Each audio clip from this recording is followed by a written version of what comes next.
Welcome to Dead Man Talking. Tonight's show is a true encounters and experiences of the strange and unknown, sent to me by my good friends and subscribers. And of course, if you have a story that you would like to share with us here on the show, please do get it over to myself at my email, which is dmtforistofear@gmail.com. Of course, as ever, please do like and share. It really does help with the channel and our community further. And why not hashtag TeamFEAR? And so, with that aside, let's get into the first strange and chilling encounter sent in by Sand Oval Camp. Let's get straight into that.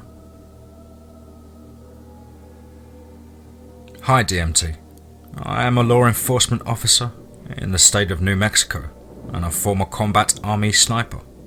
I have been in law enforcement for about 15 years and worked some pretty rural and remote areas of the northern mountains of the state. In 2019, I was dispatched to a fairly remote cabin set far back from the main road, in reference to an unknown prowler walking around the cabin.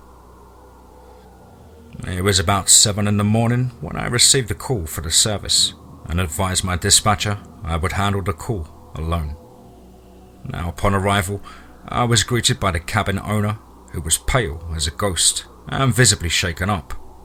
I inquired as to what happened and the reason for the call. The reporting party advised me that the night prior she had heard screaming coming from the woods area, directly east of the property, and all through the night heavy footsteps outside the cabin and continued screaming type noises. The caller advised me that no one was injured inside the cabin, and she was unsure of what to do next. I walked the perimeter of the property and found nothing unusual. I advised my dispatcher to set a periodic watch on the cabin overnight to ensure a police presence due to the caller being so rattled. I continued my shifts through the rest of the week and received no further calls from the property owners. On my first day back in service, my first call at 6 AM was to the same cabin, but this time for an attempted burglary. Upon arrival, I met with my caller, who advised that around 5 AM this morning, she was sleeping, heard a loud noise at the front door, and woke to find a huge, hair-covered thing outside of the front door, trying to rip the door open. I did observe the metal screen door partially torn at 2 hinges, and deep scratch marks on the main door. Upon looking around the property, I saw huge tracks on the west side of the property. The tracks were not animal, but more human-like and huge. 17 or 18 inches huge. I went back to my unit to retrieve a camera to document the tracks. When I returned to where the tracks were, a loud, ear-piercing howl came from the woodline to my right. I quickly drew my sidearm and scanned the area. The howling sounds kept going on for almost 10 minutes, and then a large stick about 5 feet long, 8 inches in diameter, came hurling out of the woods. I yelled out several commands, and with no response. I called for a second unit to assist, when yet another large stick came right at my head from the woods again. I then retreated back to my unit to recover my shotgun. I kept it for bears and other large game in the area. And when I had secured my shotgun, my partner had just arrived on scene. My partner got out of her vehicle. I gave her a quick rundown, and then together we entered the woods to search for whatever was throwing those sticks and making those noises. We searched for over an hour without finding anything but more footprints. We advised the property owner to see about staying the night in town or with a family member until we could figure things out. I contacted a buddy in the forest service who met me at my station. Now DMT, my buddy, we'll call him Brian, listened to the story and with a straight face ever simply said, Bigfoot. It was a Bigfoot. I sat there waiting for a ha ha ha, just kidding, but it never came. I had heard several stories of this creature before, but have worked and hunted in those and several other mountains since I was 10 years old, I never had seen, smelled or encountered something like this, and quite frankly, I never believed in Bigfoot. And Brian suggested we camp in the area and set up a makeshift patrol schedule. My chain of command was in agreement, and myself and Brian were soon set up just outside the property line of the cabin. The first night we were in camp, not much happened until around 4 a.m. We heard some howls very far off, but did not worry about them at the time, and went back to sleep. The next 2 nights, however, would prove very much different, and very much dangerous. The following night we decided to change off pulling guard duty every 4 hours, and I had the first watch. I set a small fire going to aid in light and settled down to listen and watch. Around 1 a.m, a rustling was heard coming from the woods about 100 yards from our camp. I fixated on the area the noise was coming from, trying to see if I would be able to view anything. I did not have to wait long before seeing a creature, almost 10 feet tall, emerge from the woods. And the creature was huge, had to weigh 500 or 600 pounds easily. It was covered in hair with the worst smell imaginable. The creature stood there, looking at me dead in the eyes, not moving or flinching in the slightest. I kept as still as possible, but had a hand on my pistol, ready to draw as quickly as possible. All at once, the creature started moving with incredible speed straight towards me. I barely drew my pistol and got a shot off when the creature turned, going right by me. And Brian at this point rushed out of his tent with a shotgun in hand. And Brian quickly turned a spotlight on, and to both of our surprise, there was not one creature, but now 4 of them, staring at us with pure hate and anger on their faces. And Brian, not giving the creatures time to act quickly, he fired off 2 rounds at the creatures, striking one of them straight in the chest. And the impact of the shotgun round hitting the animal was grotesque and loud, but seemed to be barely phasing the animal at all.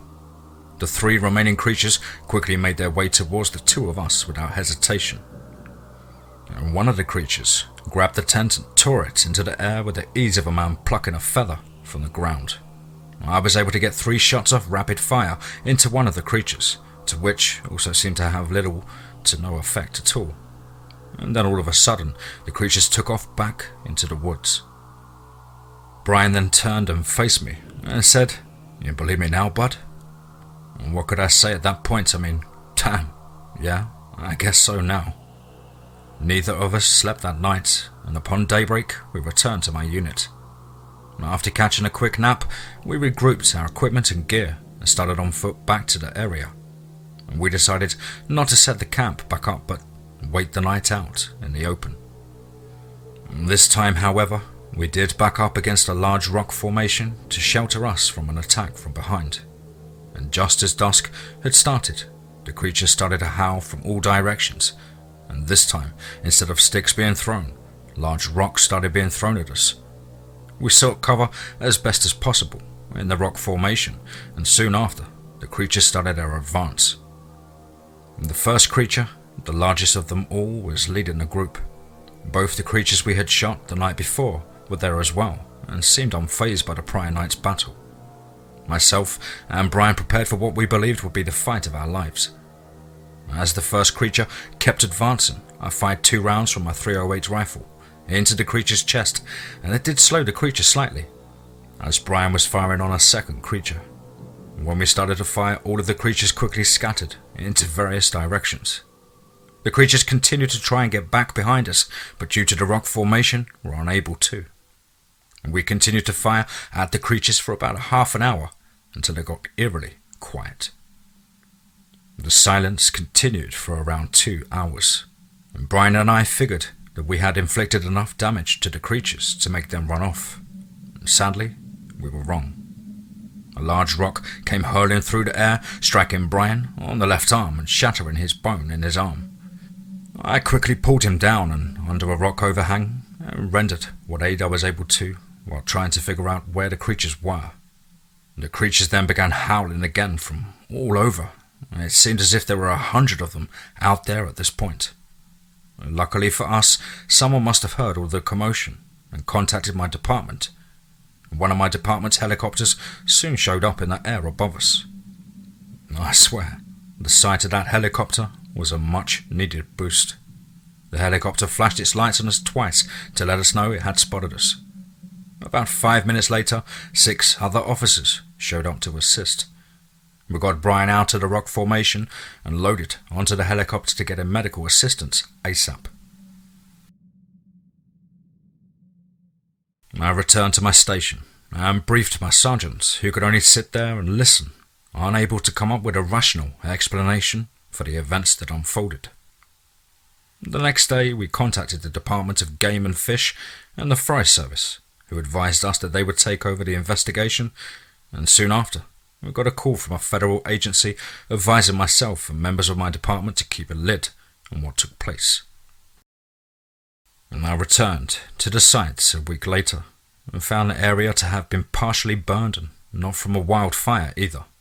There was no evidence left behind of what took place, not even a single casing from the guns. I continued to patrol the area and have on occasion seen a strange-looking creature far off on a mountain, only visible with binoculars. I have not had any more aggressive encounters, and the property owners have since returned to the cabin with no further incidents. Thanks for taking the time to read. I know it's a long one, DMT. I love your channel, and I'm a subscriber. I listen to your stories whilst on duty. Regards. Sand Oval Camp.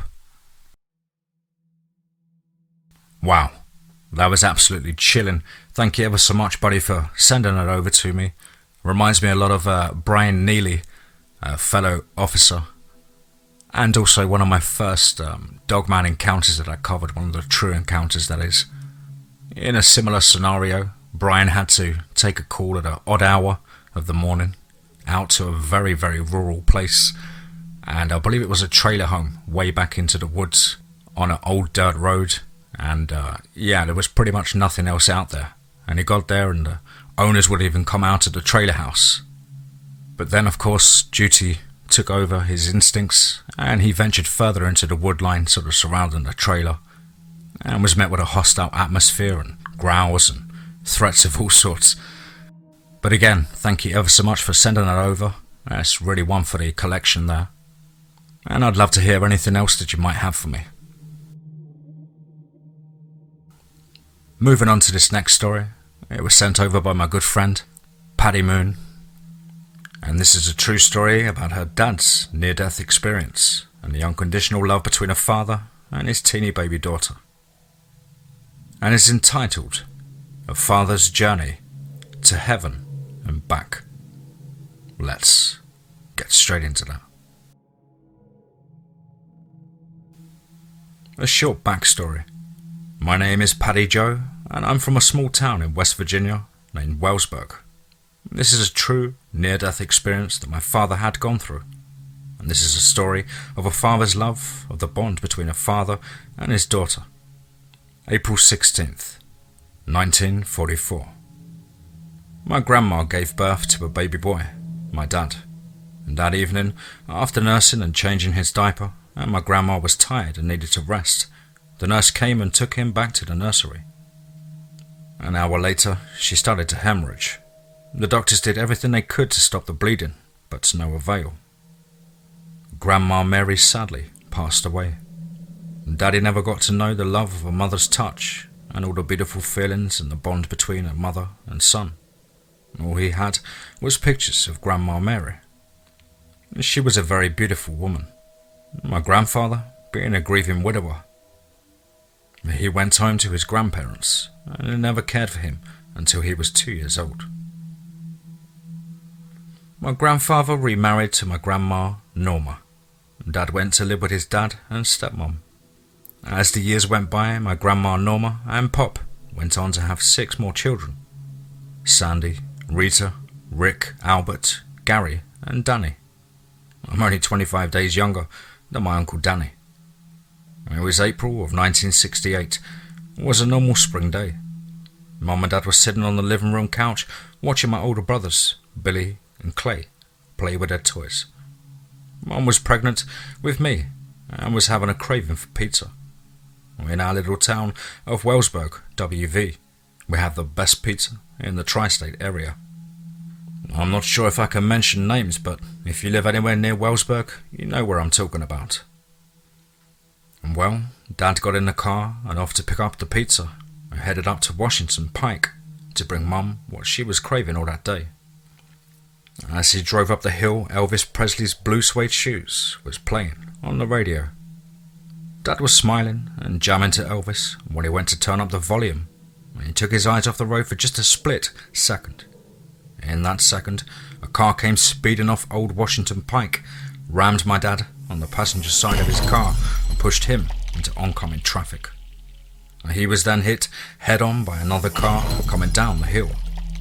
The impact from both cars, Dad was thrown through the windshield. He had both his upper and lower jaw broken. He was scalped all over. When he landed on the hood of the car, his brain was leaning out of his head. Blood was literally everywhere, inside and outside of his car. The first responders were two of Wellsburg's police officers. The older of the two called for the coroner and told his partner, "He's gone. Let's check on the other cars."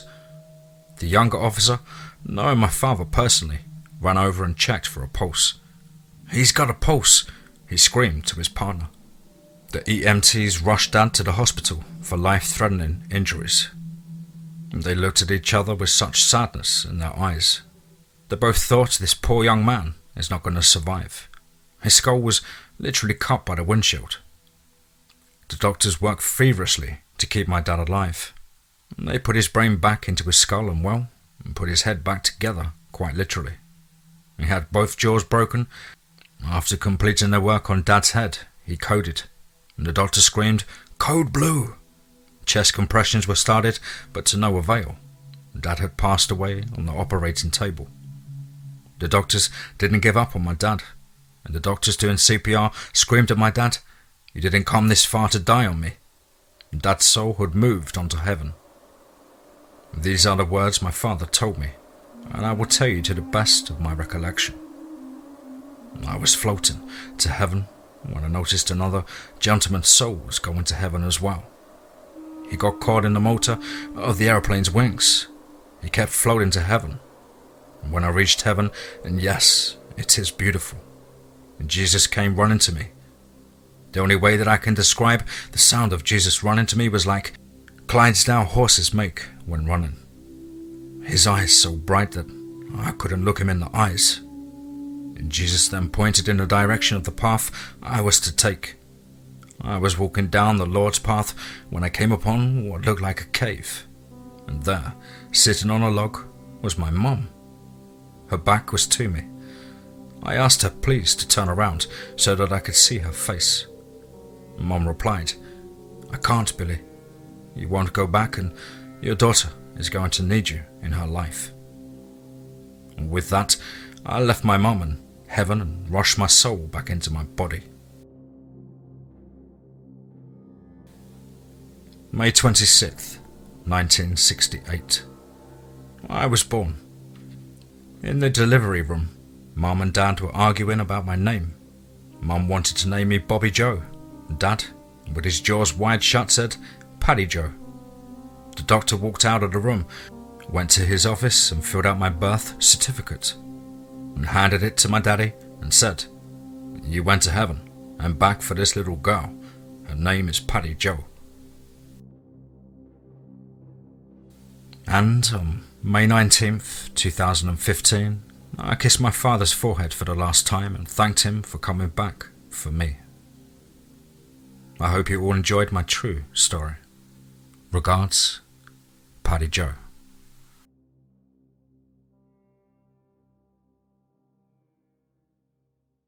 Wow. Absolutely heartbreaking. A wonderful, wonderful insight to possibly what waits for us all on the other side of the veil. Thank you ever so much, Paddy, for all of your support, continued for such a long time, and such a vibrant character on the comments. Wonderful, wonderful. Every time to read your comments and see you all interacting together. Thank you so much for your support and trusting me with such a heartfelt and a personal story. This next batch of 3 true tales is sent over by a channel favourite and good friend of mine, Michael Lockhart.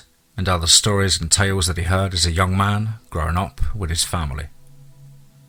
And the first one is entitled Black Cats. Dad's Big Black Panther Cat.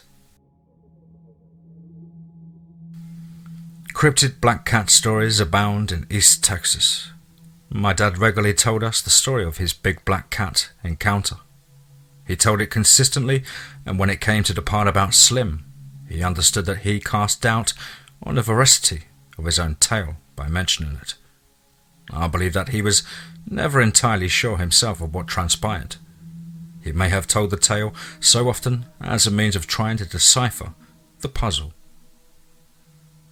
Dad was 16 in 1940 and lived in a very rural East Texas, in a logging settlement called Carmona, from Juan Carmona, who held the original Spanish land grant. I found that on an old map in Lubbock, of all places. And this was 2 years before he was drafted into the army and sent to take on the Nazi menace during World War II. More tales in that. He was at Omaha Beach and later in the Battle of the Bulge. In those days, there was no standardized recorded entertainment readily available. A few folks had radios, but reception was only available in the evenings, if at all. And so, for leisure, people visited, and they sang, and they told tales. As he told this one night after visiting some neighbours, the Nixons and their daughter Molly, Dad was riding home on his horse, Slim. He had entered an open space that was mostly clear of trees, but not planted, just overgrown with weeds and small brush. He said that he wasn't particularly alert since Slim knew the way home, and it was a bright, moonlit night on a familiar trail. We always suspected he had been drinking, and that was part of the visiting, and so he had likely had a few. At a point where the trees started to encroach on the field from his right, Dad said he saw a big black panther cat. It emerged from the trees and crossed the trail. He pulled Slim to a stop and froze in horror, as much for Slim as himself. As it passed, it spared him a glance but never stopped. He said he could see it very clearly and noted that it had green eyeshine. Once it had crossed the trail, he said that it disappeared into the moon shadow of a large goatweed plant. He completely lost sight of it, but said that it should not have been able to fit into that shadow. He said that he remained frozen and couldn't understand why Slim didn't react. He watched Slim's ears to determine whether the horse had even detected the creature. Slim, he kept his ears steady and thus never swiveled towards what would have been an extremely dangerous predator. He said that he nudged Slim forward and avoided a goatweed shadow as they passed. He didn't spur the horse since it was night, and no one who cares about his horse could risk a gallop at night, except in extremes. He said that up until the war, it was the most frightened he'd ever been. He said he knew the spot well and went back to look the next day. The thing that had been 8 or 9 feet long and heavy looking, yet he found no tracks other than Slim's. He said he warned his father and people around the area, but they would either dismiss the tale or look down and swallow their own. He then said that a few other folks admitted to seeing the same or a similar creature, but nothing ever came of it. Most people thought it was a cougar, but those are pretty small and tend to be a lighter colour. And Dad, he always insisted that it was a panther. Now his tail was easy to pick apart, sleepy, probably buzzed, full of tales after the visit, tricky light. Anyone who has navigated on foot by moonlight will tell you how easily people and things can disappear. However, Dad poked those very holes in his own story, yet still adamantly stated that he saw something real. He didn't know the nature of it, but he said that he avoided that trail after dark for a while.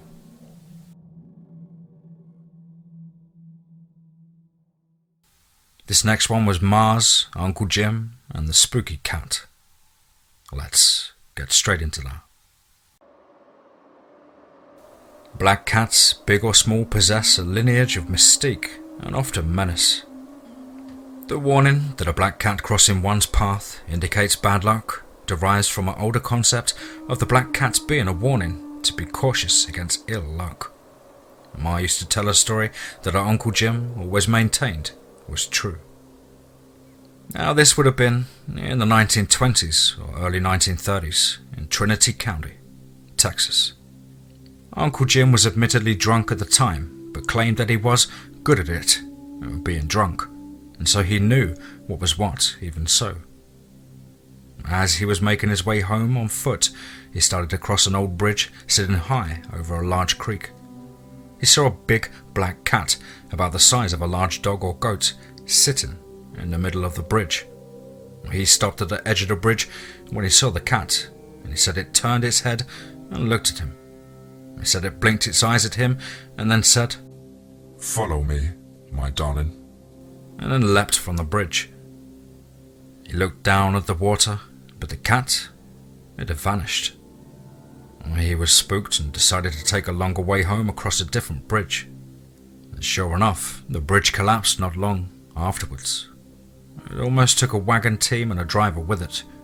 Ma always told that story with admonishment that a cat had likely jumped out of a bottle and back into it. But she always finished with a final note that Uncle Jim told a lot of stories, but only insisted on a few, including that one being true. This next one comes from Aunt Thelma. It's entitled Black Cat Heimlich. Let's get straight into that. My Aunt Thelma, Ma's half-sister, used to tell this one about when my eldest brother, Robert, was born. It was December 27th, 1946 in Groveton, Texas. Rob was born at home and he was born blue and not breathing. He was large and was Ma's first baby, and so the woman in attendance focused on her and simply put a sheet over Rob. Thelma was only 12 and there was nothing she could do, but she said that a large black cat jumped up onto the table where they had placed the little body. It landed right on top of him and he started to cry, and so she picked him up and gave him to one of the adult women, Aunt Flora, I think. Apparently, he had something lodged in his throat, and when the cat landed on him, it caused him to excel, as with the Heimlich maneuver, unknown at that time and in that place. Thing is, they didn't own a black cat, and even if they had, Grandma Campbell, who was extremely superstitious, would have never allowed such a creature in the house. Thelma said she never saw the cat again. Rob lived a good life and was rarely ill, but died at a young age of 54 from cancer. Not a cryptid, and likely not paranormal, but it was an interesting tale from a woman with little imagination. Aunt Thelma, that is. She didn't get the good half of being a half-sister, poor thing. Ma was unable to verify, and she noted that she was too busy at the time to look at cats. It could have been one of her bodies though.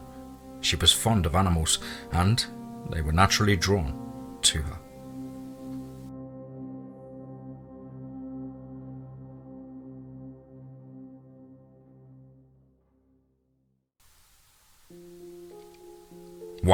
Wow. Absolutely awesome. Very mystique. Very menacing sometimes, kitty cats, especially the big ones. Thank you ever so much, Michael, for everything you do for this channel and myself, and also the subscribers.